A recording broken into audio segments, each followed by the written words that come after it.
toda la carrera. No digo que el profesor sea el más lindo, pero la materia es la más entusiasmante de todas. Y cuidadito con el que diga lo contrario. Una materia interesante, una materia donde se aprende una gran competencia que no solo les va a servir en la carrera para encarar cómo se hace un proyecto, sino es también una metodología que se usa para todos los proyectos o gran parte de los proyectos en los cuales ustedes estarán involucrados con el tiempo. Antesito vamos a comentar algo con algunas respuestas de las competencias y voy a solamente mencionar algunos que están no correctamente escritos, no correctamente expresados, y por eso lo vamos a comentar sus respuestas sin decir quién lo contestó, sino que yo me anoté directamente las respuestas. Por ejemplo, alguien dijo, cuando se le pregunta qué sabe hacer, él contestó: armar y configurar sistemas neumáticos y electroneumáticos. Está bien el uso de un verbo, porque eso es saber hacer, es utilizar un verbo de acción. De acción quiere decir de acción manual o de acción intelectual, como calcular, por decir, es una acción intelectual. Armar y configurar sistemas neumáticos y electroneumáticos. Eso es lo que sabe hacer un estudiante a estas alturas. La primera pregunta que yo es, para utilizar el verbo armar, quiere decir que él ha hecho prácticas con el armado de sistemas neumáticos y neumáticos. Lado que tiene que ser la universidad en el laboratorio, por lo tanto, hay un sistema neumático y electroneumático que cualquiera puede acceder a armarlo y por último, realizar cualquiera la práctica otro y a configurar ese sistema mediante software o lo que fuera necesario. Yo les pregunto, ¿sería posible hacer eso en el laboratorio? Eso de armar y configurar un sistema neumático y electroneumático. Porque en teoría, el que les preguntó, cuando ustedes preguntaron por trabajo, y él contestó armar y configurar. Ah, muy bien, le va a decir. A ver, venga. Este sistema lo vamos a armar hoy día. Necesitamos urgente. Ármelo, por favor. Ya han comprado las piezas, ya saben todo. Entonces, ¿quién me puede decir realmente, y no la persona que conteste, es de armar y configurar como una práctica?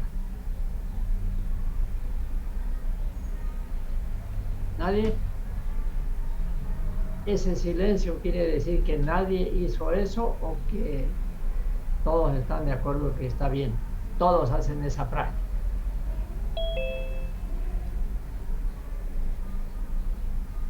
¿Qué significa? ¿Alguien? Pues que tome la palabra. No me hagan hablar a mí nomás. Ingeniero, Diga. eh, yo creo que tal vez armar está mal dicho, ¿no? Sería montar un sistema neumático, electroneumático. Pero La universidad, dentro de la misma carrera, se mueven de cursos de programación de PLC, de neumática, de electroneumática. Entonces yo creo que el compañero ha debido tomar uno de esos cursos que son aparte a la malla curricular y tienen un costo, ¿no? Pero son avalados por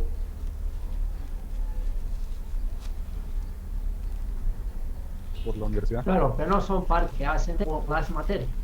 Yo decía, con la malla curricular que tenemos, con las materias que tenemos, tienen que decir qué saben hacer. Ni montar ni armar, salvo que el laboratorio esté completo para hacer eso. Tienen conocimiento sobre ese tema, pero no han armado y montado. Obviamente, no está bien el verbo, que tienen conocimientos, correcto, pero conocimientos no es una competencia, ya les dije, conocimientos no sirven si no sé aplicar. No, es, como siempre decimos en matemáticas, es una condición necesaria, pero no suficiente, el conocimiento, la teoría. ¿Ya? Otro, dice eficiencia energética, como un objetivo de lo que él aprendió, eficiencia energética. En primer lugar, no tiene un verbo. ¿Qué cosa sabe hacer en cuanto a eficiencia energética? Por lo tanto, sigue pendiente en ese caso la respuesta, porque eficiencia energética es un tema. Pero ¿qué sabe hacer sobre ese tema? Sabe calcular algunos parámetros de eficiencia o ha calculado en alguna de las materias. Además, cuando hablamos de eficiencia energética, estamos hablando que la energía no es solamente la eléctrica, hay también la energía mecánica, hay la energía que contienen los gases, hay tantos tipos de energía. Las más principales son las que se aprovechan de los recursos naturales, ¿no? Energía potencial en los recursos naturales, en el agua de una represa, etcétera, o energía eléctrica. Entonces, la expresión eficiencia energética es muy genérico y nosotros no, en la malla, no focalizamos, salvo los eléctricos, en la eventualmente eficiencia de la energía eléctrica. Cuando hablamos, por lo tanto, de energía, no estamos hablando solo de la energía eléctrica. Un combustible tiene un potencial energético importante, sea gas natural, sea el metano, sea un líquido como el diésel, sea gasolina, lo que fuera, son recursos energéticos. Entonces, ¿por qué les digo eso cuando contestan? Es para que aprendamos a redactar también lo que corresponde. Los futuros ingenieros tienen que ser siempre precisos, sin ambigüedades, es decir, sin querer decir lo uno o lo otro. No. Nosotros no hacemos nada de energía, muy poco sobre eficiencia energética. Tendríamos que calcular, optimizar el uso de combustible, gas natural, por decir, en una central eléctrica, en una empresa, etcétera, ¿no? Entonces ahí es nomás la recomendación de que no es una competencia decir el tema, eficiencia energética. ¿Ya? Otro nos dice, nos dice calcular sistemas eléctricos, calcular sistemas sobre sistemas eléctricos. Obviamente, el verbo calcular es una acción de la mente, pero es una acción. Pero, pero es muy general, muy genérico calcular sistemas eléctricos. Un sistema eléctrico tiene tantos componentes, ¿todo eso los domina? No, no. Entonces tiene que ser la respuesta más concreta. Calcular caída de tensión de un sistema, de una línea. Eso ya es una cosa más concreta. Otra, alguien que ya no necesita pasar esta materia, porque ya me lo dice que ya sabe hacer, que es elaborar centrales eléctricas, así por centrales eléctricas. Por lo tanto, están comprendidas las centrales hidroeléctricas, obviamente las termoeléctricas, por lo tanto también las centrales a gas, las centrales de recursos, ¿cómo se llaman? Renovables. O sea, es una expresión muy genérica y no creo que abarquemos tanto en la carrera. Por eso les comentaba en broma que para qué va a pasar la materia si sabe ya elaborar proyectos de centrales eléctricas. Va a asistir solo por cumplir, digamos. No es que quería mentirnos, ¿no? Le pareció que algo han llevado, por ejemplo, sobre centrales termoeléctricas o algo en hidráulica habrán llevado sobre ese tema. Mientras que nosotros en esta materia vamos a hacer un diseño de una pequeña central hidroeléctrica. Por eso nuestra competencia es elaborar centrales hidroeléctricas de pequeña potencia en sus componentes básicos. Y vamos a emplear todo un semestre.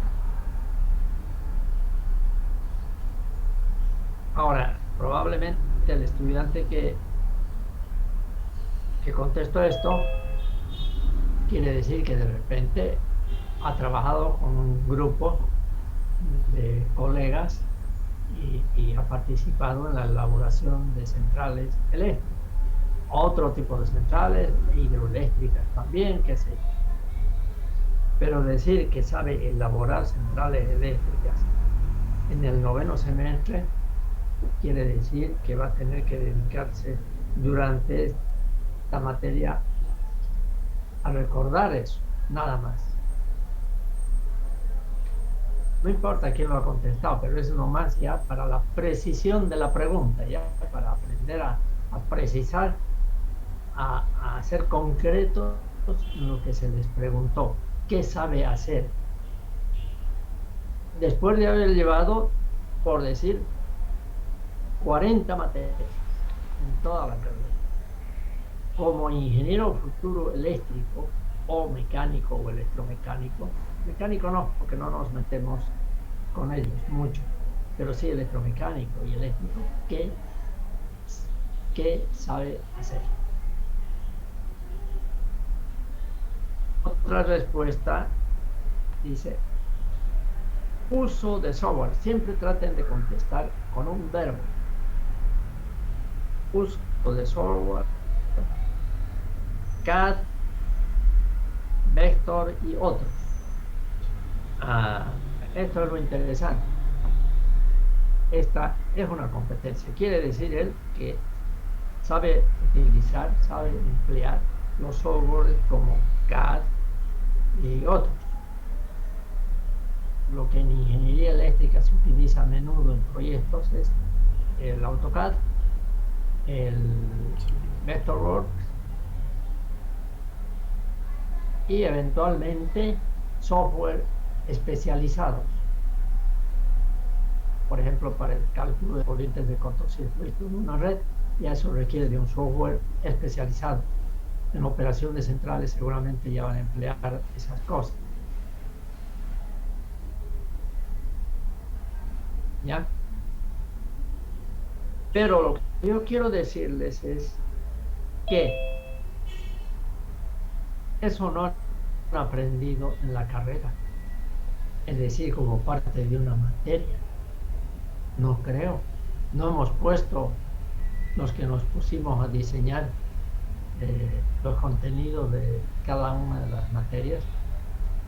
¿Por qué no hemos puesto eso? Así como no hemos puesto en eléctrica, pero sí hay en otras carreras de la carrera misma, en otros programas, el inglés. En ingeniería eléctrica no hay inglés. Algunos se escandalizaron. Mecánico, el inglés sirve para todo. ¿Qué cosa no hay?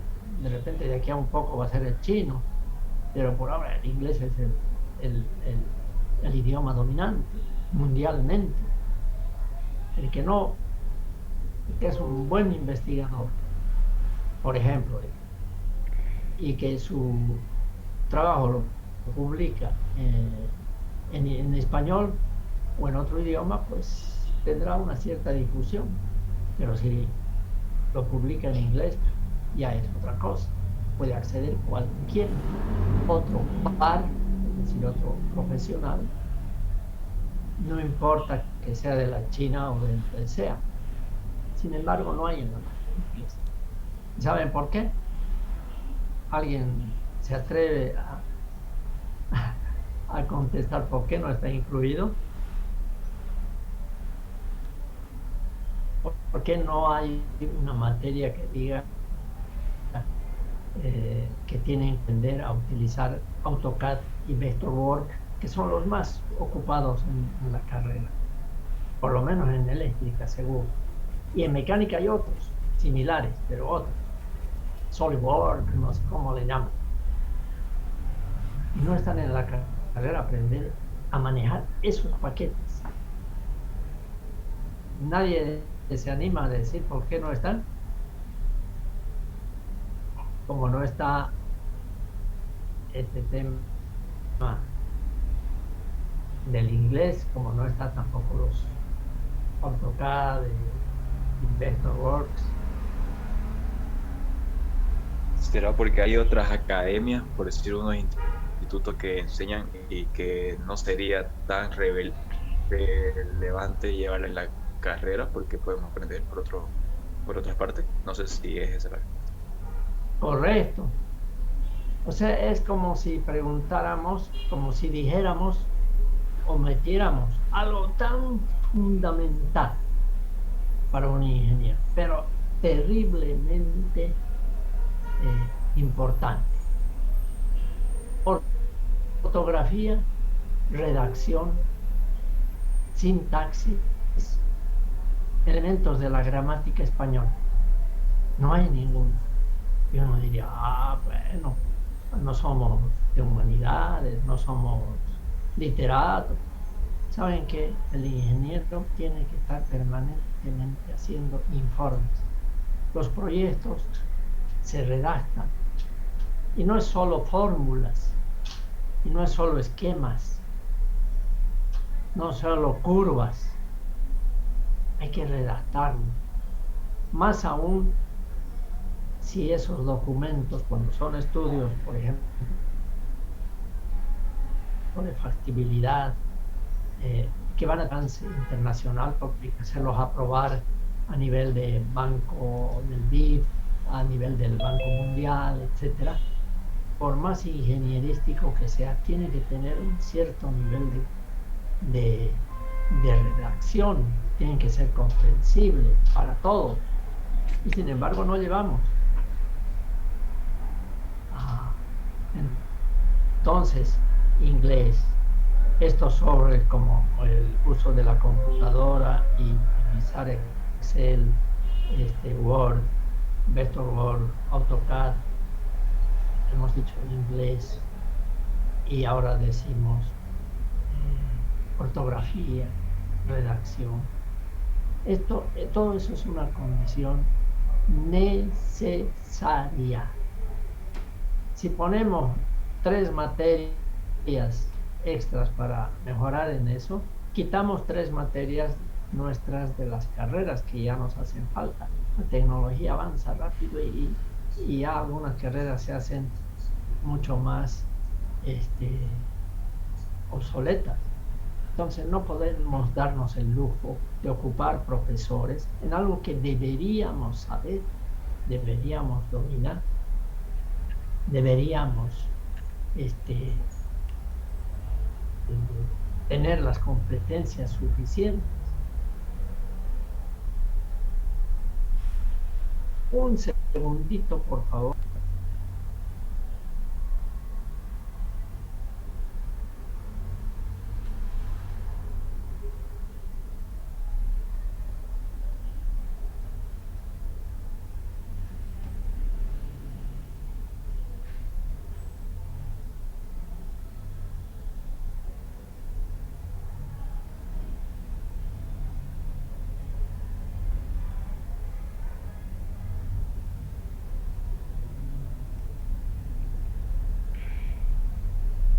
Entonces, volviendo al tema,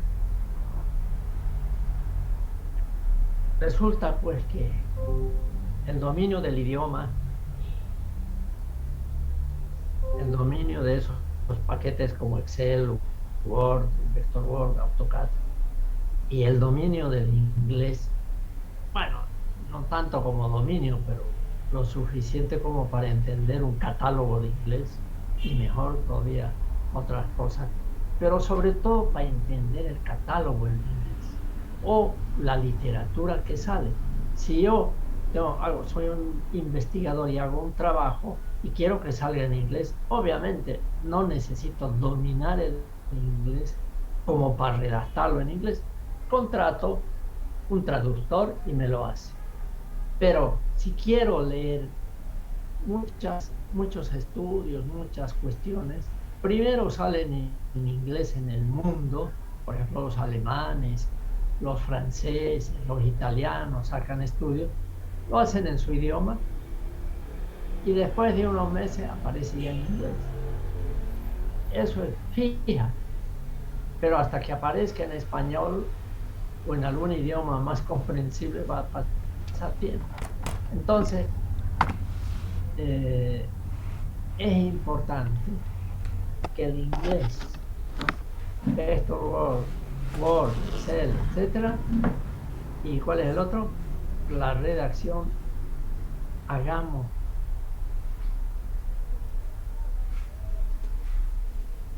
cursos aparte. Sin ustedes, la pobreza de la ortografía y de la sintaxis con la que redactan sus trabajos de grado, en su forma de trabajo de grado, o sus tesinas o monografías, uno dice, caramba, no ha pasado primaria, o ha pasado raspando primaria, o sea, ya dentro de la universidad.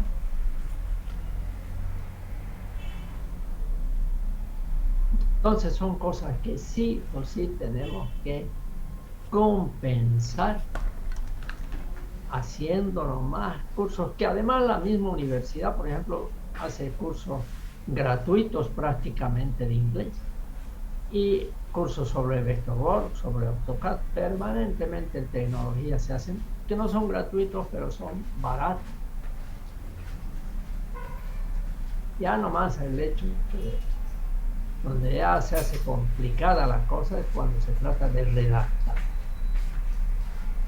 Ahí ya la cosa es más difícil, porque eso requiere ya de una cierta cultura de lecturas, no necesariamente técnicas. ¿Y qué pasa?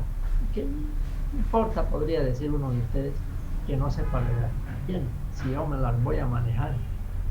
Bueno, ya no voy a dejar entrar a nadie más por si acaso. Ya son las 10 de la mañana. Entonces les decía, si yo no voy a redactar, puede decir, bueno, se están limitando las perspectivas de subir, mejor dicho, jerárquicamente dentro de la empresa, dentro de sus trabajos, para conseguir trabajos. El poder hablar correctamente ante uno que le hace consultas sobre distintas áreas del trabajo para poder vender su trabajo, entre comillas, vender, y, y sus propuestas que haga para un trabajo. Todo eso se maneja nomás todavía, pues no hay que pretender de hacerlo en inglés, pero sí saber expresarse. Y en la parte de escritura, que no esté lleno de, ¿cómo se llama?, errores ortográficos, que al final los errores ortográficos, hasta tenemos la gran facilidad de que el software con el que usamos lo va a corregir, pero ni siquiera ese cuidado tenemos.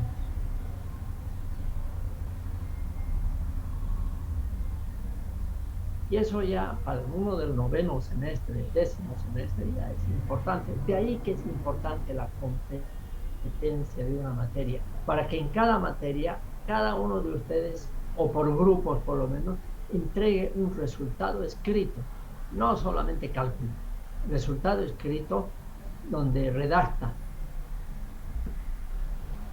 haga el esfuerzo de redactar algo. Nos hemos desviado un poco, pero es importantísimo este tema para futuros ingenieros que están a un año, digamos, de ser ya profesionales. Y fíjense que ese detallito de redactar y por lo tanto de comunicarse bien es demasiado importante. ¿Cuánta gente muy, muy competente, capísima desde el punto de vista ingenierístico, se queda en una posición, en una empresa que no pasa de ahí? Bien. Otra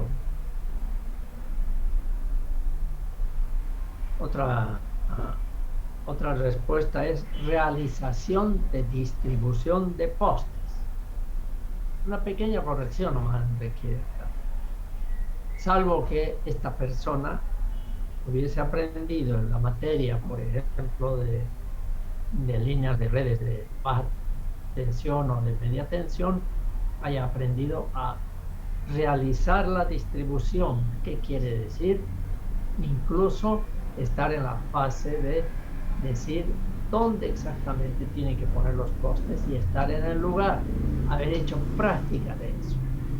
Probablemente lo que quiso decir es que aplica criterios técnicos o de otra naturaleza para distribuir los postes. O sea, aplica criterios. Por lo tanto, ¿dónde está la teoría? ¿Cuáles son esos criterios? Eso es lo que aprende. Cada cuántos metros tiene que hacerlo, las normas que dicen sobre los postes, cada cuánto tiene que, etcétera, ¿no? O sea que en algunos casos se entiende que ustedes no le pongan la acción, pero eso es importante, porque eso es lo que le interesa al empleador. Y en general, varios han empleado conocimientos de tal cosa, conocimientos de tal otra, conocimientos de tal otra, conocimientos. Y eso no es correcto. No basta tener conocimiento. Queremos que el estudiante se apropie de una competencia. Significa que puede hacer algo. Si le pregunta qué sabe hacer, él pueda contestar correctamente. No le está preguntando si conocen la ley de Ohms o cosas por el estilo. Eso se presume que es una condición necesaria. En cada materia nos llenan de conocimiento. Bien. Todavía hay más respuestas, pero seguiremos de a poquito. Vamos a compartir, ahora entramos otra vez en materia. Hemos hablado de las curvas de carga, hemos hablado de que vamos a armar grupos. Resulta que esta semana más todavía pueden inscribirse. Es pues campaña preelectoral, me imagino. Todo está permitido aquí. La poca seriedad que tienen, yo digo las autoridades actuales incluso, que ya ahora todo está permitido. Y si seguimos la otra semana también, capaz que digan por la pandemia, todos aprobados. Cumplan o no cumplan con el programa y hayan adquirido o no la competencia de cada una de sus materias y los exámenes. Todo es posible ahorita, desgraciadamente, y todo eso es perjudicial para el estudiante. No es para alegrarse, ¿eh? No es para alegrarse. Ya me imagino que en el peor de los casos, como son las carreras de medicina y enfermería, o sea, ciencias de la salud, donde la aplicación de lo que aprendieron es sobre el ser humano, si hacen una cosa de esta, no importa que entre quien entre, ya piedra libre, es lo más irresponsable que puede haber. Porque en estas dos carreras se aplica en un ser humano sus conocimientos. Pero no por eso, incluso en ingeniería civil, en ingeniería eléctrica, no porque no sea el ser humano directo el que va a utilizar la energía eléctrica, pero también hay cuestiones de seguridad, etcétera, ¿no? Conocimientos a aplicar que son importantes. Lamentablemente así es nuestra universidad. Entonces nos vamos, decíamos, a otro temita. Pero antes de irnos a otro tema, le voy a mostrar un esquemita que ya lo hicimos a medias en la anterior clase.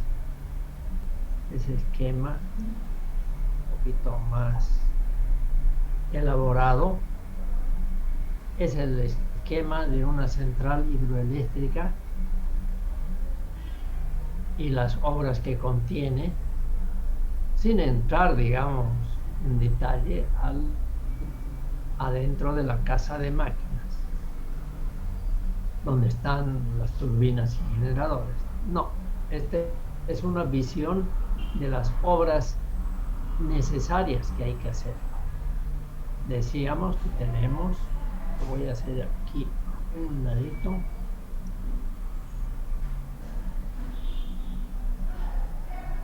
un río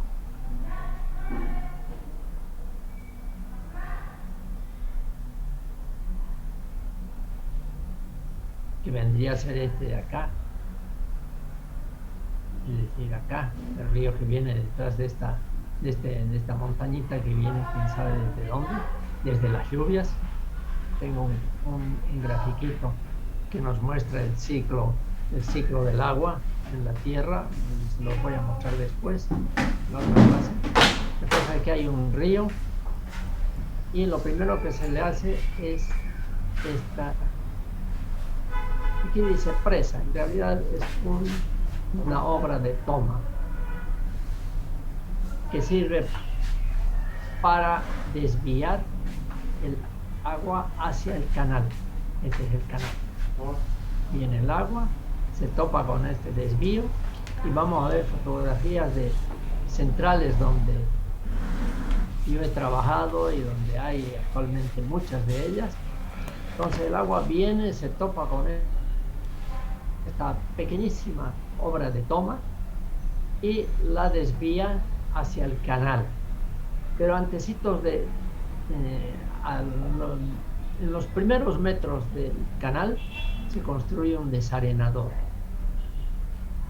Un desarenador que van a ustedes verificar. Me estoy olvidando, para hacer el trabajo del grupo hay una guía que más bien alguien en algún semestre el año pasado lo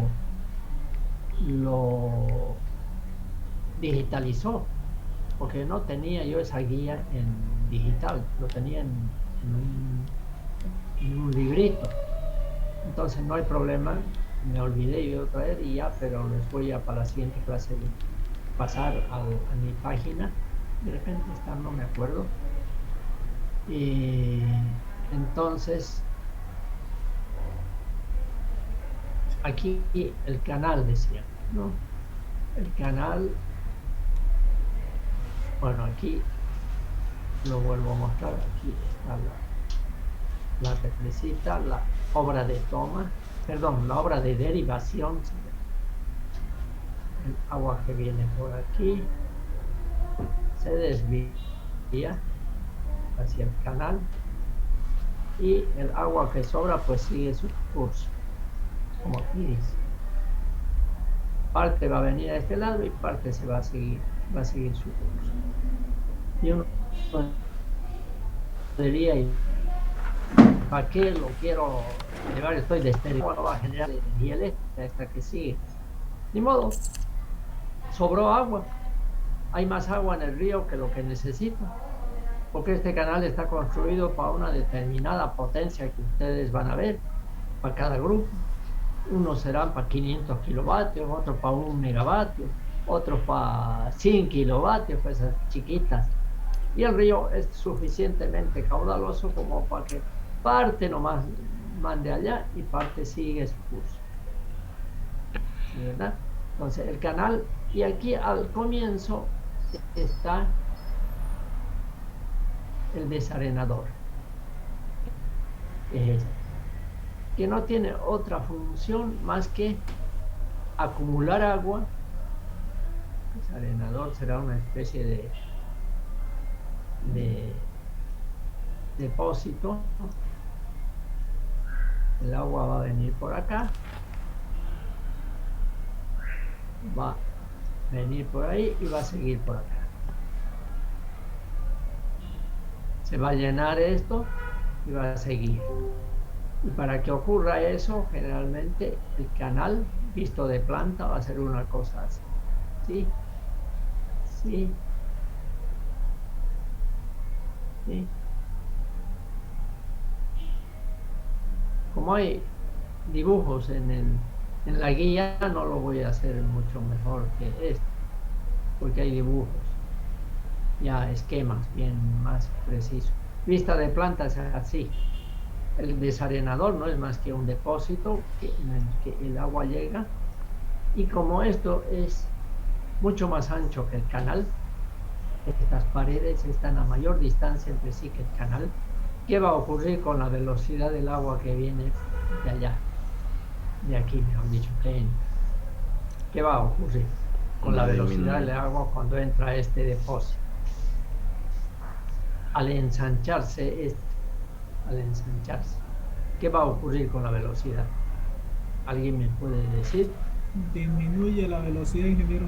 Correcto. ¿Por qué? Porque como es una misma cantidad de agua que está yendo, al ensanchar, para que vaya la misma cantidad, a la fuerza la velocidad tiene que ser menor. Y al ser la velocidad menor, ¿qué pasa? Que los elementos pesados, como la arenilla sobre todo, ¿no? Esa arenilla que tiene el río, todo eso sólido se va a decantar, se va a llenar aquí de arenilla. Y aquí ya va a seguir el agua más limpia que la que entró respecto a algo pesado. A veces son animales los que se entran, porque esto está al aire libre todo. Loki, para su suerte no le va a pasar nada, porque no es muy particularmente grande esta obra, y va a poder salir, salvo que después se enferme por el frío. Estamos hablando de lugares, en cerros y cosas, entonces el agua es muy fría. Entonces es desarenador, o sea, para eso sí. Se desarena y se deposita. Y después ya aquí tienen una salidita unas rejillas que por ahí puede salir y ya se autolimpia ese depósito.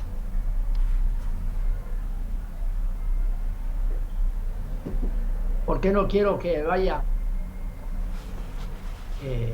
la arena hasta el final, porque eso va a seguir el agua por acá, por el canal, va a llegar a la cámara de carga y de ahí va a bajar mediante esta tubería hasta la tubería. Si llevamos arenilla por todo esto, va a recorrer, va a gastar más el canal por el roce de la cámara de carga, de la tubería y las turbinas, que es donde va a chocar. Va a desgastar más y va a provocar que se tenga que hacer mantenimiento más seguido.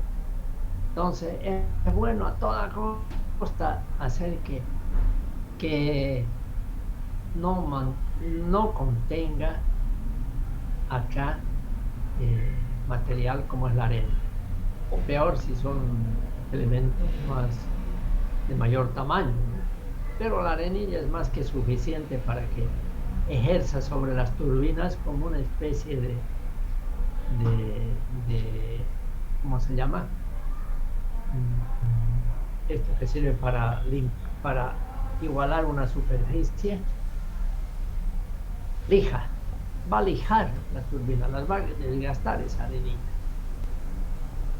Entonces por eso acá hace de desalanador, y también aquí en la cámara de carga la tubería no sale de esta cámara desde abajo, sino más arribita, para que también ahí se decante lo que logró pasar por todo esto desde allá. Y a veces hay, en épocas de lluvia, etcétera, agua que entra a los lados de las laderas y puede nomás encontrar también con ese problema. Entonces el agua pasa por el desalenador un poco o bastante más limpia, llega a la cámara de carga. Esta es una cámara, digamos que es la que tenemos aquí. Es una cámara como una piscina, que dependerá de la potencia de la central y del caudal que tenga el agua que está entrando por el canal, ¿no? Las dimensiones. Pero es como un aula. Ustedes se fijan, un aula, dependiendo y vamos a ver fotos del tamaño y de la potencia, puede ser mucho más grande, como una piscina olímpica, por decir, como puede ser como una aula pequeñita. Depende de la potencia y por lo tanto depende obviamente del caudal. ¿Para qué sirve esto? Como ven ustedes, y aquí es lo importante, este tipo de centrales, así como les estoy mostrando, es una central sin embalse. No hay una represa propiamente dicha que esté embalsando miles o millones de metros cúbicos de agua, como está ocurriendo, por decir, con la represa de Corani para la central de Corani, que es una laguna. Y como habrán oído hablar ustedes de represas en general, porque son del oriente más allá del Río Grande, o por ejemplo de Concepción, San Ignacio, ahí hay represas. No han sido construidas esas represas para acumular agua para energía eléctrica, pero han sido construidas para tener agua potable, para sacar desde ahí mediante agua potable. Pero son similares y tienen miles de metros cúbicos de capacidad. Pero las que son para construir centrales hidroeléctricas tienen que ser con una capacidad mucho más grande, como las que hay en Corani o en Songo. No es de ese tipo esta central que estoy mostrando. Esta es una central del tipo sin embalse. Por lo tanto, el agua que acumula no hay, porque todo el tiempo esta agua está pasando de aquí, que contendrá unos 100 metros cúbicos, por decir, pasa y llega aquí, que es un pequeño reservorio, que les digo como una ola, por lo tanto, no es para acumular, es para responder a los cambios de carga de acá, de la potencia, dentro de ciertos límites. Nada más. No regula instantáneamente el caudal que va a bajar. Para eso hay un aparato aquí dentro de la casa de máquinas para regular el caudal.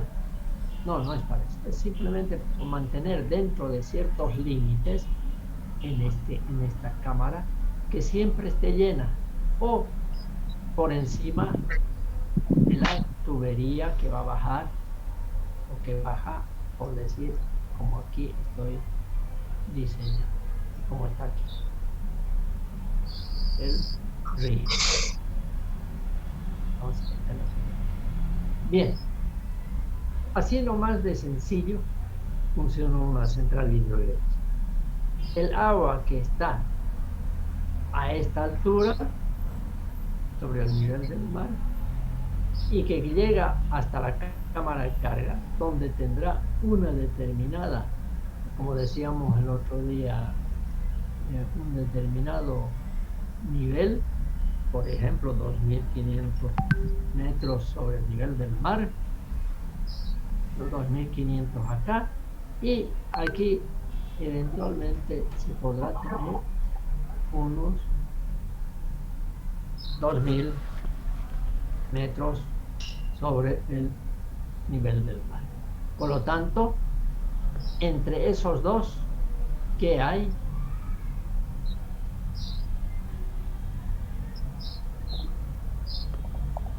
Entre este punto y este punto donde está la turbina, de este punto, incluso un poco más arriba. Vamos a cambiar de color. Están los colores. Entre este punto y este punto, que hay una altura que se llama altura de caída, H.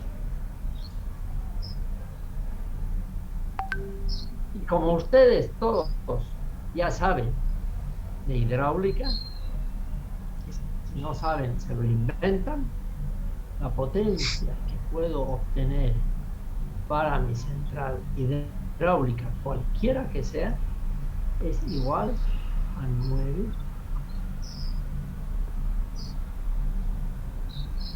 si lo hacemos ahí, potencia igual a 9,81 por le ponemos así, por Q por H. Y por, vamos a poner simbólicamente, ni, no es la N, sino ni, que es el rendimiento del sistema, de esa central. O sea que voy a tener una potencia que es proporcional al caudal caudal que se mide para esta fórmula. Por lo tanto, para esta fórmula, el caudal está en metros cúbicos por segundo, coma, mientras que la altura está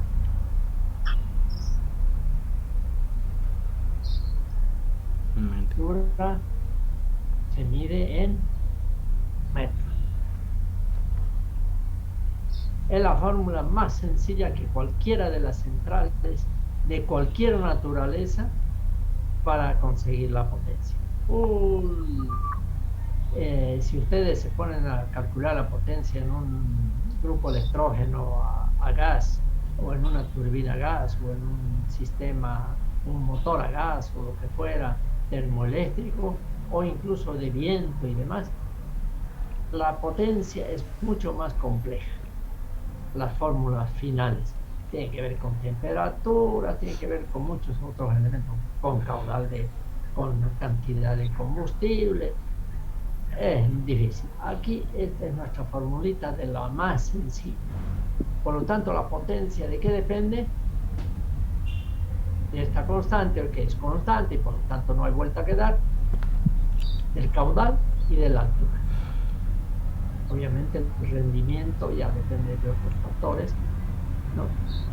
que tienen que ver con las pérdidas. El agua cuando lo sacamos del río, desde aquí hasta aquí ya tiene pérdida. Y tiene pérdida sobre todo en este sector. Nos interesa cierto tipo de pérdida. Entonces todo esto tenemos eso. Por lo tanto, ¿qué tenemos que hacer en el proyecto? Calcular la potencia. Una vez que calculamos la potencia, recurrimos a catálogos o recurrimos a ciertos elementos de la ingeniería que veremos, a ciertos elementos, ¿no es verdad? Para dimensionar ya las partes de cada uno de los componentes. Pero en particular, en nuestro caso y en nuestro proyecto, calculada la potencia, ya podemos escoger el uno y con otros elementos que vamos a ver, el tipo de turbina que se va a emplear, la potencia del generador trifásica y otros elementos más. ¿Qué necesito para calcular la potencia? El caudal y la altura de caída.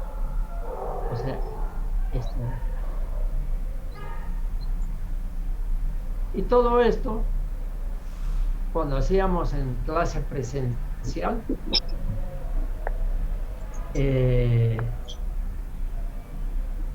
les pedía a los muchachos que se reúnan por grupos, como hemos visto, se van a reunir ustedes, y los mandaba al IGM a comprarse un plano de 80 por 20 más o menos centímetros, donde están trazadas las líneas del mismo nivel,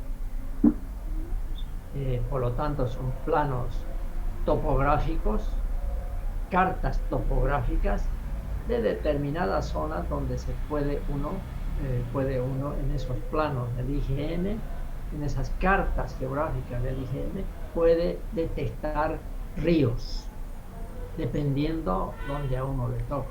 Si quiero en los valles, hay varios ríos, ¿no? Por Florida, por Valle Grande, por Comarapa, el río San Isidro, el río Comarapa, etcétera, el Piraimirí, el Piraipani, los valles, y así hay un montón, uno ve en las cartas geográficas.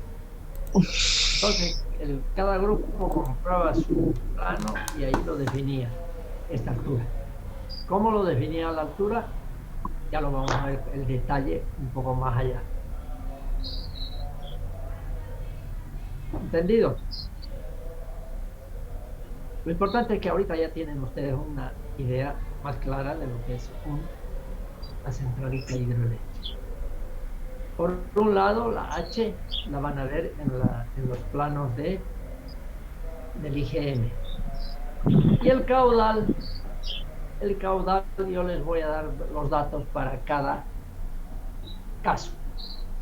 Esa es resulta que han hecho un trabajo en otro país, en el Canadá precisamente, han hecho la medición del caudal en ese país y yo he pedido que me manden una curva de caudales y esa la aplicamos para nuestros ríos teóricamente que deben tener esos caudales, es decir, es una un ejercicio académico y si quisiéramos hacer un verdadero, un verdadero proyecto, tendríamos que ir al lugar, tendríamos que ir a recorrer el río en gran parte para ver dónde es lo que mejor se adecua. En fin, eso también vamos a hablar de las condiciones necesarias para hacer un proyecto.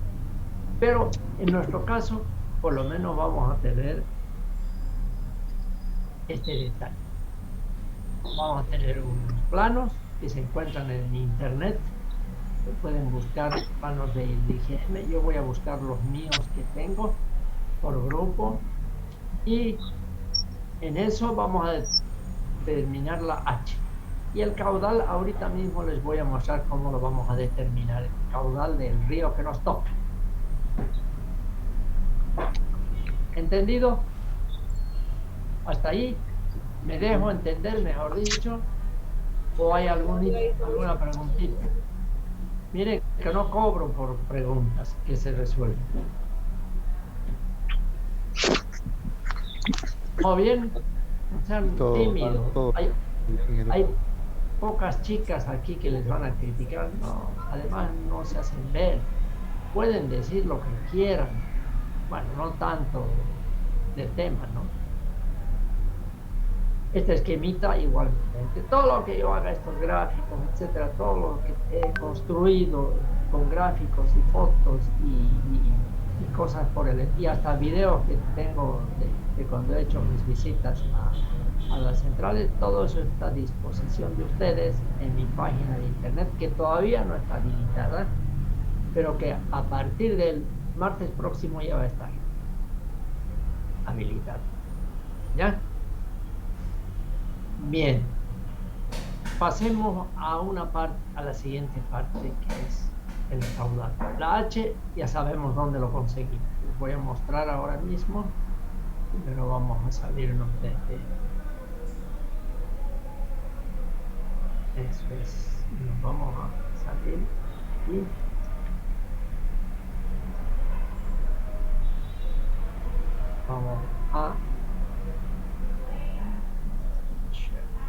y vamos a entrar a otro lugar. Ya no estoy haciendo entrar cuando puedo no hacer entrar a los que quieran entrar. Ya es muy tarde.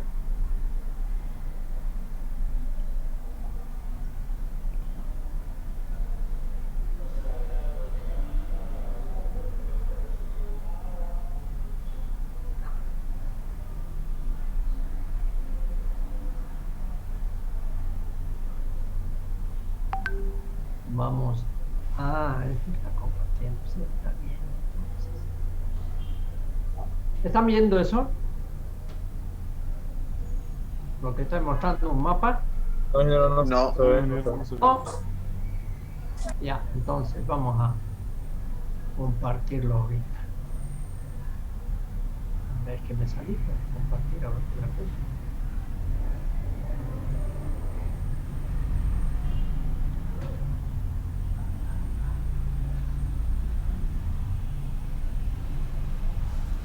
Aquí lo tenemos. Ahora sí lo ven, ¿no? Sí. Este tipo de planos es lo que ustedes van a conseguir. ¿Eso para qué? Para definir la H, la altura de caída. Como todos sabemos, no hace falta recalcarles a ustedes que lo que aprovechamos para obtener energía eléctrica es ni nada más ni nada menos que utilizar la energía potencial que tiene el agua o cualquier líquido, solo que no abunda tanto como el agua, no puede ser el vino, la cerveza, pero cualquier líquido puede ser el potencial que tiene cuando está a una cierta altura respecto al suelo y la dejamos caer. Esa agua al caer aumenta su velocidad y transforma su energía potencial en energía cinética. Y esa energía cinética en la turbina, pues al chocar contra la turbina la convierte ya en energía mecánica y que es también energía cinética. Entonces, lo que hay que hacer, por lo tanto, en este tipo de planos, fíjense, aquí estos son los niveles del terreno. En este caso, no dice, pero seguramente si aquí nosotros vemos que este punto está a 1220 sobre el nivel del mar, o sea, la Boca Toma, o sea, aquí es donde se deriva el agua, 1200. Mientras que la casa de máquinas es esta de acá, está a 900 metros sobre el nivel del mar. 900 a 1220, ¿cuánto es? 100, 320. 220. Por lo tanto, la H bruta todavía, la H bruta entre la, ¿cómo se llama? Entre la obra de derivación o la boca toma, que está ahí al ladito. La boca toma son las compuertas para que entre el agua hacia el canal. Y la casa de máquinas, estamos hablando de 220 metros. Sin embargo, el agua que entra al canal, que está aquí atrasado, llega a la cámara de carga, que dice acá cámara, a 1220 metros. Se sale a 1220 y llega a 1220. En realidad, no puede ser, si no, pues no va a circular nunca energía, nunca va a circular agua de aquí a este lado si está a la misma altura. Sin embargo, se puede calcular y eso se hace por medio de esa guía que les digo que va ahí. Eso en realidad va a llegar a tener unos 2 metros de bajón. Va a partir a 1220 y va a llegar, por decir, a 1218. Por lo tanto, esto va a estar a 1218. Entonces el agua que entra al canal va a poder tranquilamente llegar a 1218 grados. Y la verdadera, por lo tanto, no es desde aquí, para la H no se cuenta desde aquí, se cuenta desde la cámara de carga hasta la casa de máquina, donde está la turbina. Entonces de aquí esta caída, esta, por lo tanto,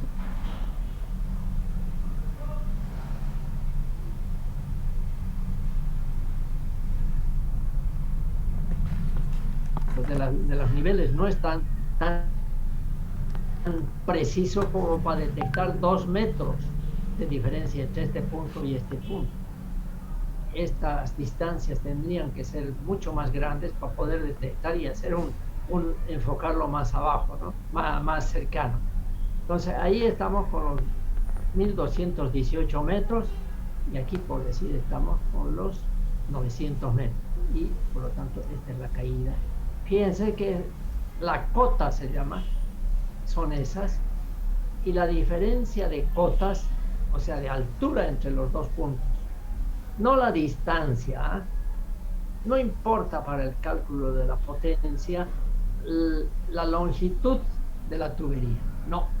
Lo que vale y lo que hace que haya un potencial que se transforma en energía cinética es la diferencia de cota, la diferencia de altura de esos dos puntos, H.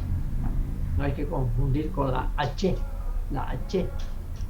que es la que produce la verdadera potencia, contribuye con la longitud de la tubería. Bien. Entonces lo que ustedes tienen que traer de su plano grande que van a tener, o por ahí consiguen 2 planos uno al lado del otro porque su canal va a traspasar al otro lado, la cosa es que ya el detallito de ese lugar tienen que hacer ustedes así. Como yo tengo planos de los años anteriores, yo sé cuál grupo está copiando de tal otro grupo exactamente lo mismo. Eso es fácil, yo ya los conozco a memoria. Entonces, pero lo que sí pueden emplear es el mismo plano, pero que la toma esté en otro lado y la casa de máquinas va a resultar en otro lado. Y por ahí la curva de carga, perdón, la curva, ¿cómo se llama? Estos planos inclusive pueden ser iguales y la potencia distinta de otro año. Porque si estos son iguales que otro año, yo me voy a dar cuenta. ¿Entendido? Entonces pueden conseguir planos de otros años anteriores, estos planos, pero el plano original, que es mucho más grande, y escoger el lugar en otra parte del río. ¿Ya? Pero lo que nos interesa, y eso es lo que tienen que aprender a usar, es el plano topográfico. Claro que no somos topógrafos, no somos ingenieros civiles, no somos ingenieros geólogos, no somos ingenieros hidráulicos, pero caramba, una noción sobre cómo interpretar y leer una carta geográfica para alguien que en su perra vida, iba a decir, todavía no tiene mucha experiencia, es importante. Muy, muy importante. Si al menos va a tener que trabajar en los futuros proyectos hidráulicos que se hagan en Bolivia, en los futuros proyectos de energía eléctrica que se hagan en Bolivia, poder interpretar esos planos geográficos. Ahí está la competencia, interpretar cómo se lee, cómo ubico, ¿no es verdad? Y eso lo que van a aprender.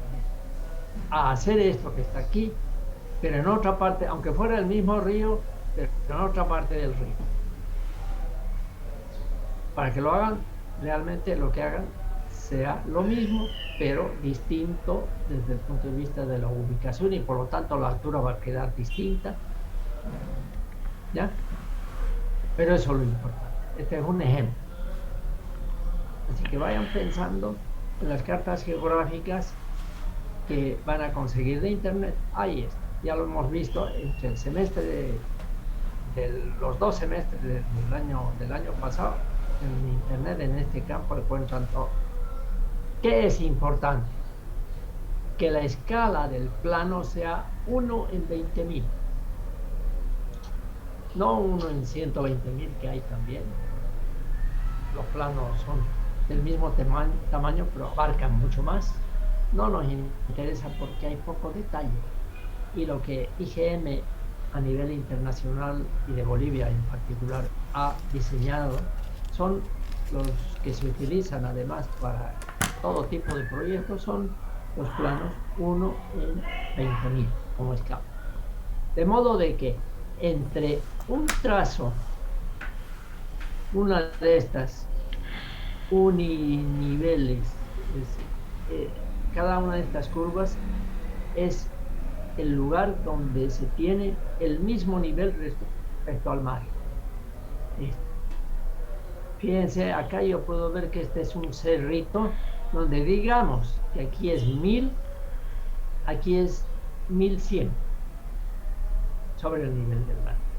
Y entre los dos gruesos es cada 20 metros. Entonces, si esto es 1000, esto es 1020, 1040, 1060, 1080, 1100. Y la cima de esa montañita es 1120, 1140. Es una cosa muy bonita la que uno cuando aprende a utilizar estos planos. Muy confundidora, pero que no tiene nada que ver con la electricidad y la mecánica, pero que es una belleza. Y van a jugar ustedes a hacer esto. ¿Ya? Entonces, aquí, por ejemplo, y lo que yo les pido es que siempre y este es un caso clásico. Voy a buscar otro que donde se ve, donde se tiene que ver originalmente entre qué niveles está su obra. Por ejemplo, este de acá, la toma está entre esta, que debe ser 1200, y mejor todavía decir lo que está en 1400 aquí, la siguiente de 100 en 100, y esta de acá. Entonces, si esto es 1200, este es 1100, las gruesas, este es 1000. Fíjense, 1000. Este de aquí viene hasta aquí, 1000. Y este es 900. ¿Y dónde estaba ubicado? En 900. Pero ese plano que que les comento, está escrito en el original, solo que no está aquí, no se lo ve. Eso tienen que ver ustedes de hacer un planito un poquito más grande, donde se vea el original, cómo esto está realmente, está escrito a un ladito. Por ejemplo, aquí está 1532, esto parece original. Digamos 1500 es este punto, 32. Entonces presumimos que esto es 1500, 1400, porque esta es una punta de cerro. 1500, 1400, 1300, 1200. Correcto. ¿Ve? El desarenador, pues, mejor dicho, no, fíjense, 1500. De nuevo, vamos a ir para atrás. 1500, 1400, 1300. Aquí no hay algo que está errado. Claro que es un poco menos de 1300, pero debería estar más abajo. Aquí dice 1200. Entonces lo que quiero ver es, por eso es que quiero ver que esto sea realmente, por lo visto en este caso, le han puesto aparte, porque no ponen así los números, lo ponen echaditos sobre la línea. Este no es original, por eso está errado. Entonces lo ponen acá. Cada 100 metros está puesto en el original IGE. Y ustedes tienen que buscar un lugar que se vea dónde está el de mayor altura y el de menor altura a donde han escogido. Por ejemplo, este es justo por encima de 900, hemos visto en el caso como está. Pero aquí hay uno que es 800, porque el río está yendo bajando. El río. Es una belleza todo esto, que les va a ayudar a relajarse cuando estén haciendo su proyecto. ¿Ya? Bien, de esta forma hemos definido una variable de nuestro proyecto para sacar la potencia, la H. La otra variable, ¿cuál es?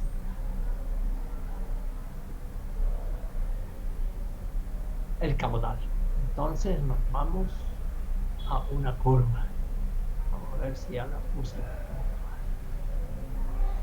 Vamos a tenerla.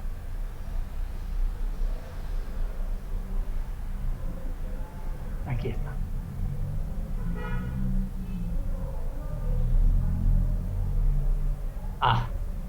Me equivoqué. ¿Está bien? ¿La ven? ¿Una curva? Sí. Ya. Me equivoco. A veces me equivoco. Esta curva, todos van a tener la misma curva. ¿Qué es esta curva? Otra vez vamos a recurrir a un río. Digamos, ustedes están pensando que su toma va a ser por acá y su casa de máquinas va a ser para acá.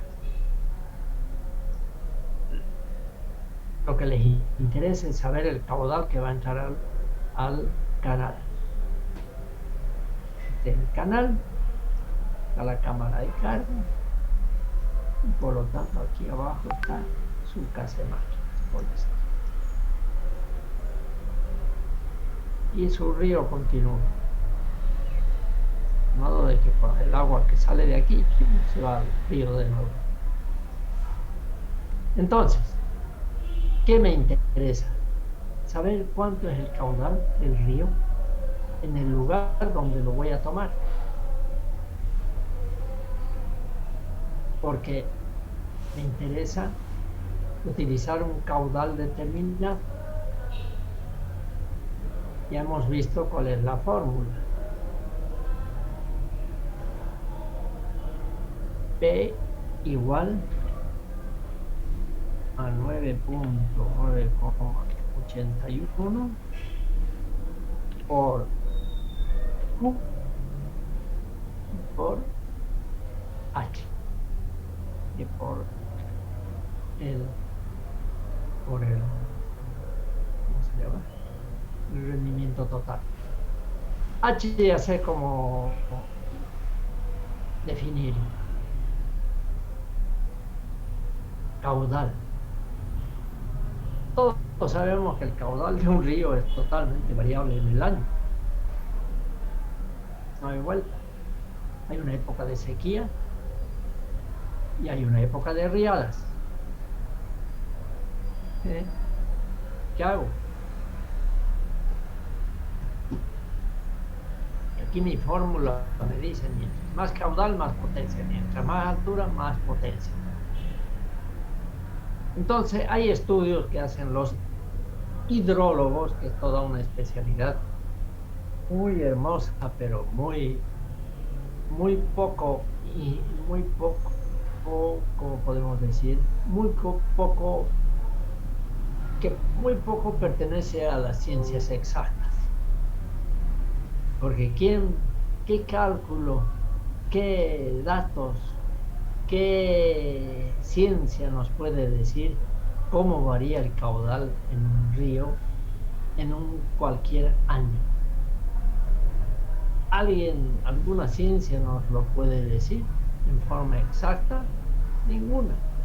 El caudal de un río es impredecible, como impredecible es todo lo que es la hidrología en un determinado lugar.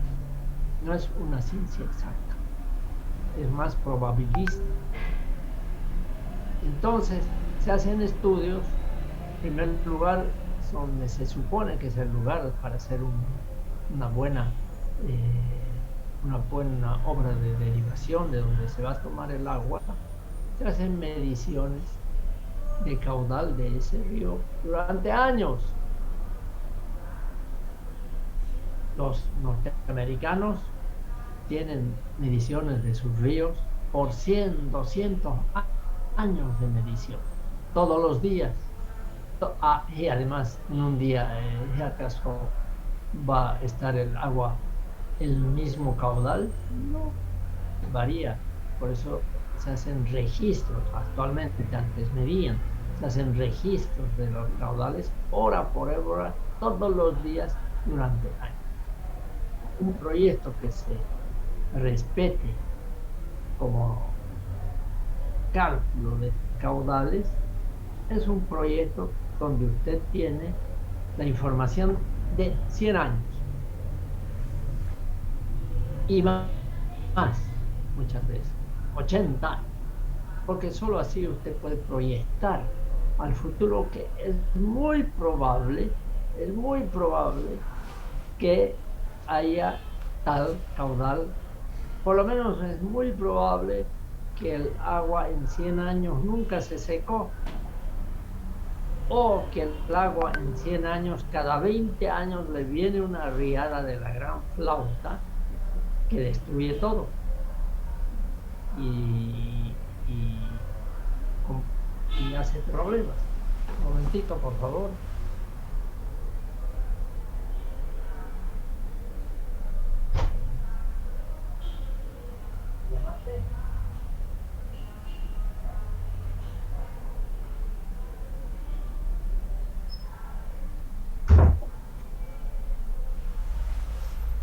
Falsa alarma.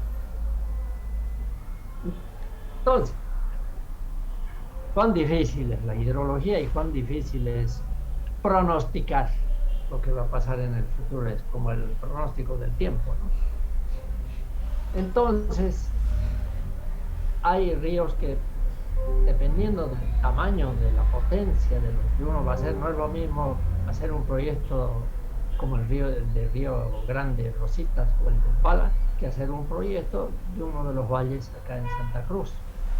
O sea, pequeñas centrales hidráulicas. Mientras más pequeña la central puedo tener, porque además nunca voy a conseguir datos de hace 50 años, de cualquier río pequeño. Entonces el día en que me pongo a hacer un proyecto, bueno, a partir de este momento me pongo a estudiarlo al río. Y de aquí a 2 años, a 3 años, ya tengo una idea por lo menos cómo es. Entonces hay lugares donde han hecho ese estudio y que han sacado esta curva, que es la curva de duración de caudales. O sea, cuánto tiempo dura un determinado caudal. ¿Qué significa eso? Que en las ordenadas están los metros cúbicos por segundo que pasan por el río, en las ordenadas. En este caso, en este río estudiado de muchísimos años, y en las abscisas el tiempo que dura ese caudal. Es decir, por ejemplo, el caudal más grande que en este río han comprobado mediante registros es que va a tener 36 metros cúbicos. ¿Y en qué porcentaje del año, durante el año? Digamos en 15 minutos, aquí es 0, 36, ¿qué digo? A 34, 5, digamos. O sea, se va a presentar ese máximo caudal en cuarto de hora. ¿Y eso cuánto es cuarto de hora sobre 8.760 horas del año? Es prácticamente 0% del tiempo.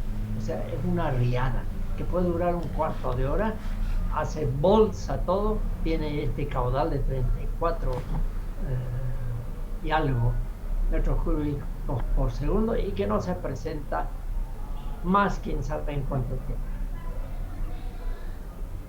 Y así esta curva va bajando y resulta que 15, o sea, la mitad de aquí más o menos, 15 metros cúbicos por segundo se presenta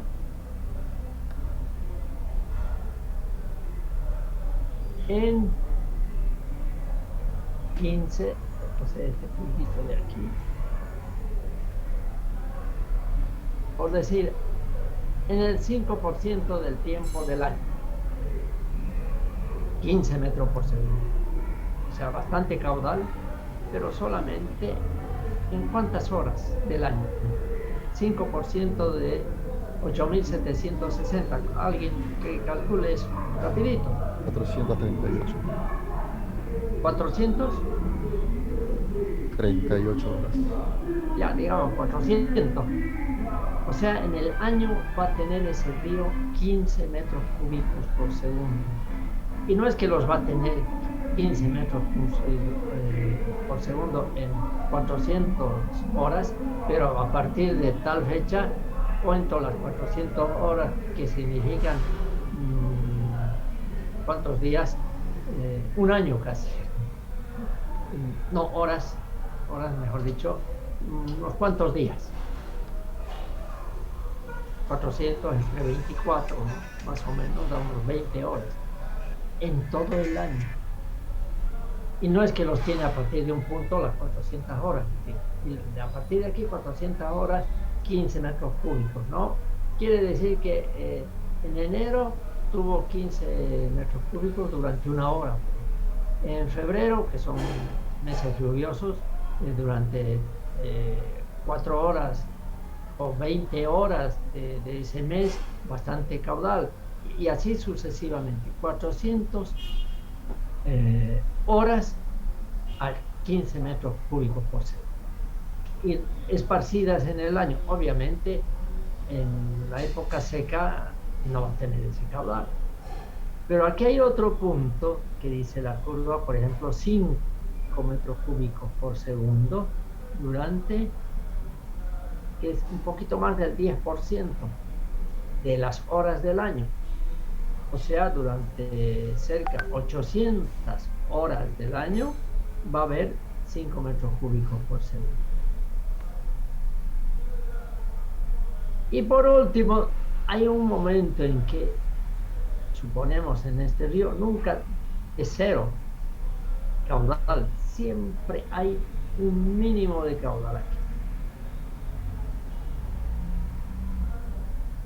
Por decir, prácticamente el 100% del año.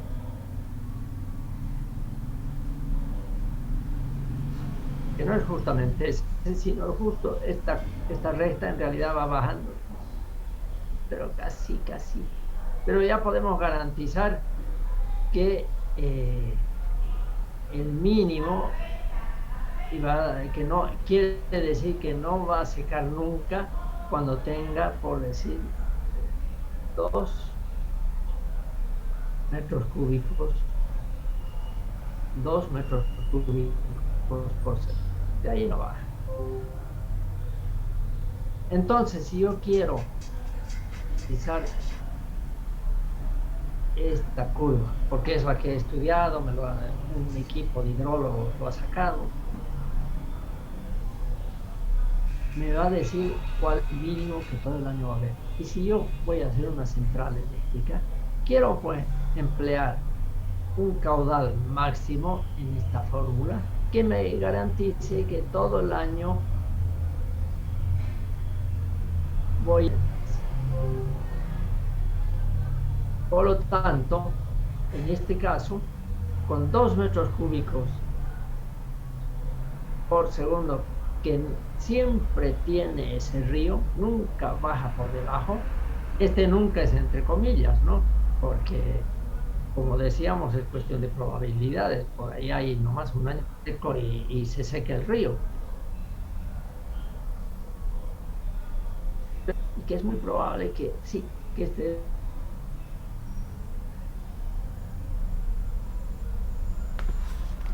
el valor mínimo. Entonces feliz. ¿Qué hago?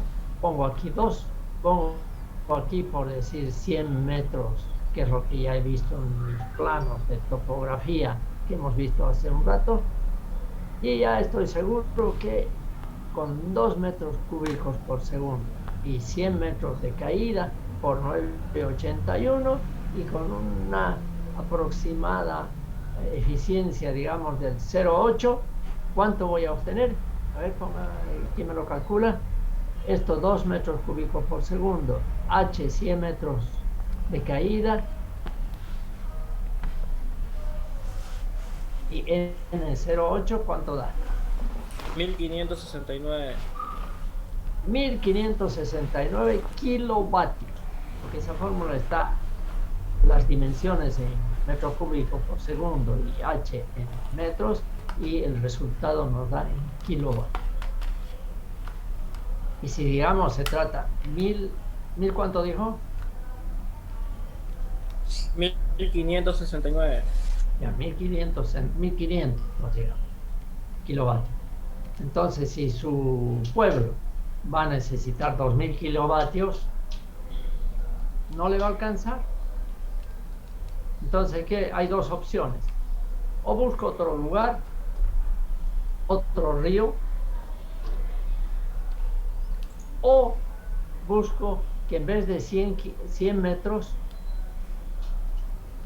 me voy para arriba en la cuenca. Ese es un dato importante. Me voy para arriba en la cuenca del río, me voy para arriba, más arriba, y en vez de hacer su toma en este lugar, lo hago aquí arriba, que tiene, por decir, 50 metros más arriba. O que mi cámara va a ser así. Entonces aumento H. Esa es una opción. Otra es que la casa de máquinas la haga más abajo para tener H más grande y poder con esos 2 obtener los 1500. Tengo para jugar. Pero si resulta que esto más abajo tiene ese río, digamos, llegamos aquí a este punto, resulta que ese río después está casi plano y después recién pues, tener una altura desde aquí interesante. Y puede ser que este trayecto, porque esto va a ser el trayecto del canal, ¿no? Puede ser que este trayecto sean 10 kilómetros. ¿Será que me va a convenir aumentar mi canal respecto a la original de 10 kilómetros? Fíjense. Pero es una opción que uno analiza. Entonces, cuando se hace un trabajo, un proyecto real, analiza todos esos factores. O irme más arriba para tener más altura, o irme más abajo. Y a veces, pues, realmente eso de más abajo es mucho más largo, y entonces económicamente ya puede resultarme que aumentarle el tamaño del canal tanto ya es inviable. Porque agua no le puedo aumentar. Pero puedo hacer lo siguiente. ¿Cuál es la opción? Escoger una potencia que me dé para 10 metros cúbicos por segundo. O sea, aumentarle en vez de 2, 10. ¿Cuánto es? 5 veces más voy a tener la potencia. Solo que si es así, apenas el 12%, por decir, del año va a tener ese caudal. Quiere decir que el 12% de 8.760 horas voy a poder producir esa potencia. Podría ser que sea tan barato este proyecto que me resulta interesante construirlo con esa condición de que durante ese 12% del tiempo, digamos 10% son 800 horas, puedo sacarle el máximo y el resto más abajo, lo que dice la curva. Puede ser conveniente. Claro que eso ya es más difícil porque es una inversión para apenas aprovechar en el año 800 horas sobre 8.760. Difícil que sea conveniente, ¿no? Pero digamos hay esa opción, porque el caudal, otra forma no hay de aumentar, de bajar o de aumentar de edificación, mientras que sí con la altura, bueno, el caudal teóricamente sí. Si más arriba resulta que hay otro río que está por su lado, otra cañada, un cerro, una cañada, y le hago un túnel y lo meto aquí. Así aumenta el caudal, porque ya es el caudal del río principal más el del otro, que tiene su curva, ¿no? Le hago un subterráneo, un canal subterráneo o lo que fuera, si es que hay una montañita por encima, o le hago otro canal. La cosa es que las aguas de ese otro río los mando al otro. Es parte de la succión. Ese es todo un trabajo de geólogos, hidráulicos, hidrólogos. El eléctrico y el mecánico dirán, bueno, a mí me interesa que hagan lo que hagan, la cosa que necesito por el estudio de demanda que he hecho, y que ese es nuestro siguiente punto. Yo necesito tanto de potencia, señores. Para este pueblo necesito tanto. Es su problema si lo pillan arriba, abajo, uniendo ríos, lo que quieran.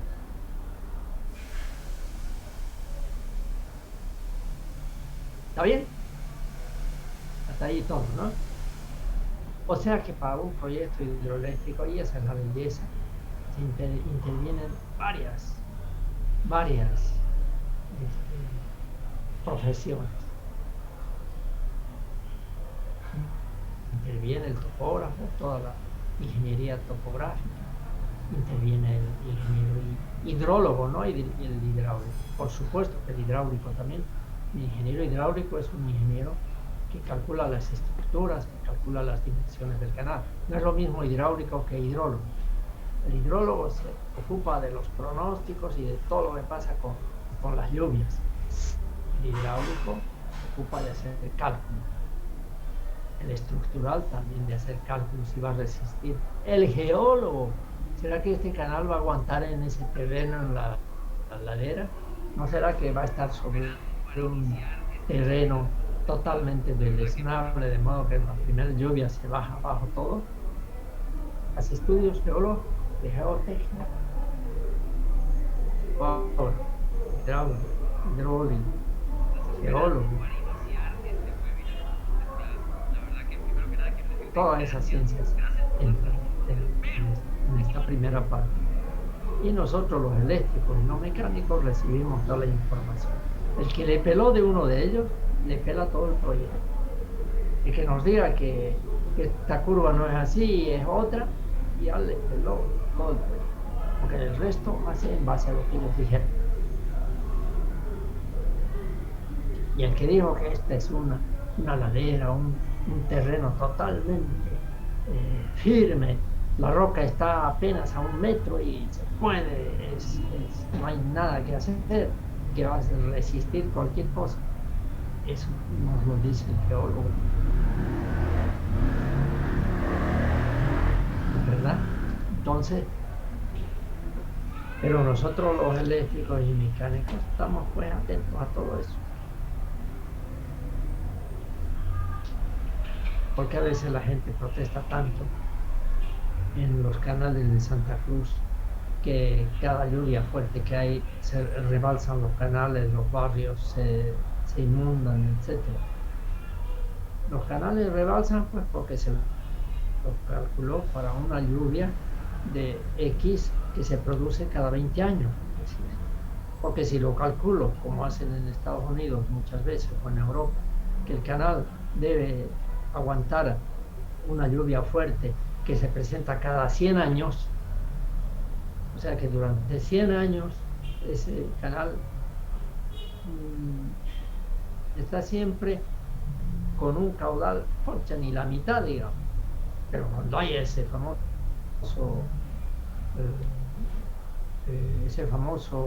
famosa tormenta y lluvia que lo va a elevar todo, que una vez cada 100 años ocurre, va a aguantar, si lo has calculado así. Pero ¿qué tamaño van a tener los canales entonces?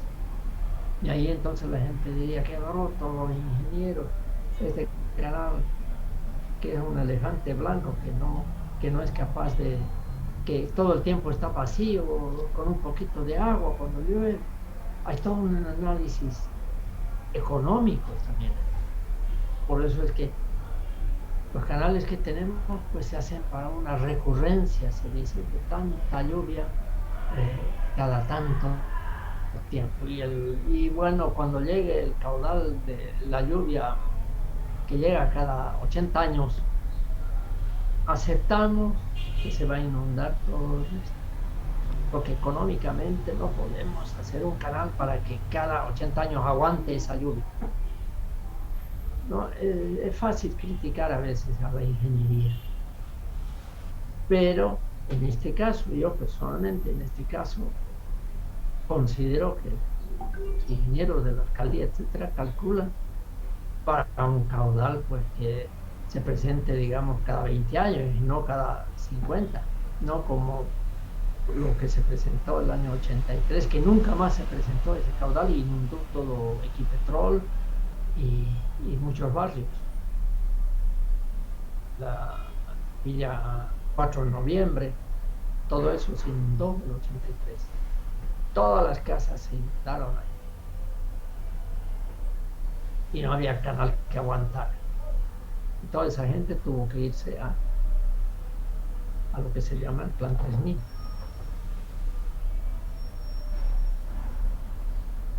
Entonces es un tema económico y de estudios de seguridad que se hagan, ¿no? Bien, entonces yo esta curva se lo voy a dar, pero cada grupo va a tener un factor que lo va a multiplicar por la ordenada. Por ejemplo, si les digo 0,9 el factor para el grupo 5, el grupo 5 va a transformar esta curva en otra curva donde va a multiplicar 0,9 por cada uno de estos valores ordenadas. Entonces los grupos van a tener distintos caudales, distinta curva de caudal. ¿ya? Eso siempre para definir esta curva. Y a menudo ocurre que su proyecto no alcanza el agua que está definido que definió una altura de caída en la topografía y definió un caudal por esta curva de caudales, de dimensión de caudales, no alcanza para la potencia que él necesita en ese puerto. ¿Qué opciones hay? Bueno, yo haré mi central con el agua que tengo, porque no puedo aumentarlo, por más borrachos que sean los del grupo que vayan a aumentar el caudal del río con cerveza, no van a poder. Entonces, ¿qué hago? La altura de caída también puede ser un problema, porque no me puedo ir, por decir, a tomar el agua más arriba para tener más caídas, si más arriba hay también menos caudal. Cuando uno va en la cuenca más arriba, él llegará para una surgente, porque después el resto son aportes que hacen los demás, las demás quebradas, ríos, etc. En ese caso, en su proyecto, ustedes dirán, mi central no da para la demanda de 1500, solamente llega por su caudal a 500. Le van a poner en paralelo un grupo electrógeno a 10. Indicado, ¿no? No es que van a diseñar, pero ya le están dando una solución.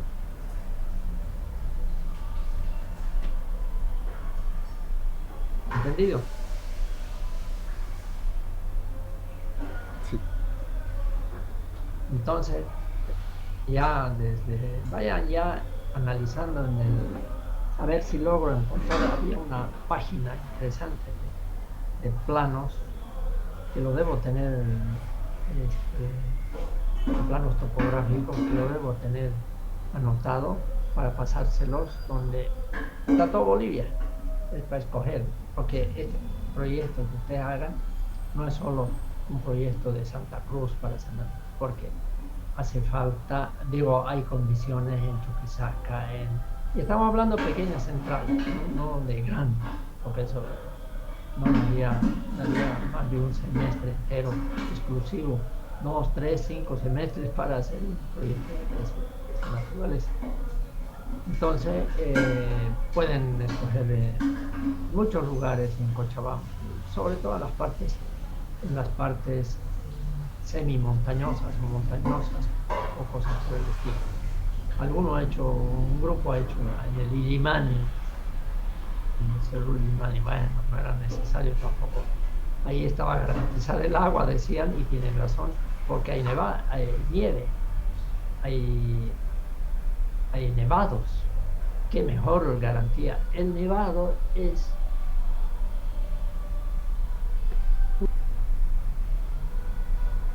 la verdad. Entonces hay uno ya puede despreciar la curva, porque siempre va a haber agua, salvo los nevados que van desapareciendo por las razones ambientales. Entonces, Chuquisaca, dentro de Santa Cruz están los valles, está el área de ¿cómo se llama? De Chaco, por ejemplo, está Río Paraíba, ¿cómo se llama? Un pueblo que pasa por camino. Bueno, hay una zonita de Chaco que tiene opciones. Después está, ¿cómo se llama? Cochabamba, Chuquisaca, Tarija, La Paz, y en esos sitios de internet hay planos topográficos de todas partes. Lo importante, ¿cuál es? Que haya un pueblo y río. Un pueblo para darle energía eléctrica y río. Y haya desnivel. Porque si es totalmente plano, no es que no se puede. El Río Grande, las Rositas, es bastante plano, digamos. Se obtiene ahí máximo 100 metros de altura de caída, más o menos. o el Bala, pero es que ahí se hace una represa grande, enorme, la verdad, que eso sirve para generar una caída. Los proyectos con sistemas de represa, digamos, es el río así, por decir, o mejor dicho, hagámoslo en plano. Bueno, primero hagámoslo así. Se le pone ahí una represa, el río viene aquí. Al poner una represa como es un muro, digamos, lo que hago es generar una caída. Si el río es completamente plano, por decir, aquí genero una caída si pongo una represa. Y aquí se llena de agua. Y aquí tengo una caída. H. Esas son las con embalse. En San Ignacio, en Concepción, hay represas pequeñitas para agua potable, pero también se les puede aumentar un poco y da para energía eléctrica. Pero las grandes represas, los proyectos ahí para las zonas planas, todo está en invertir muchísima plata en una represa. Mientras que en uno de estos tipos de pasada, centrales de pasada, el costo es mucho menor. Pero obviamente, mientras que en las de pasada se obtienen centrales de pequeña a mediana potencia, en las centrales con embalse se pueden hacer centrales desde mediana hasta grandísimas centrales como las que tiene el Brasil. Bien, jóvenes, tomaré la lista y nos vemos el martes. Y el martes estará habilitada mi página porque entren a ver todo, absolutamente todo, que está cargado.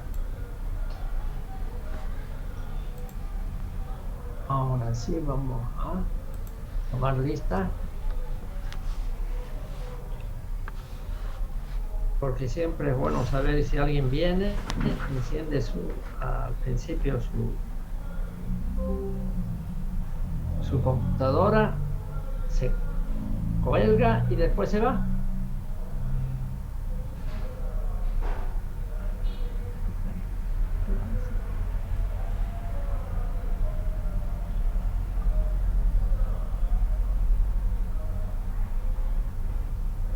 Sonría. Natalia.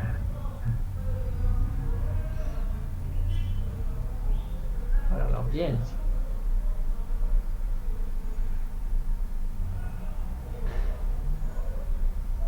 Y esta última etapa. Listo. Nos vemos. Yo espero que las listas ya estén definitivas hasta el viernes. Porque hoy día es jueves. ¿Sí?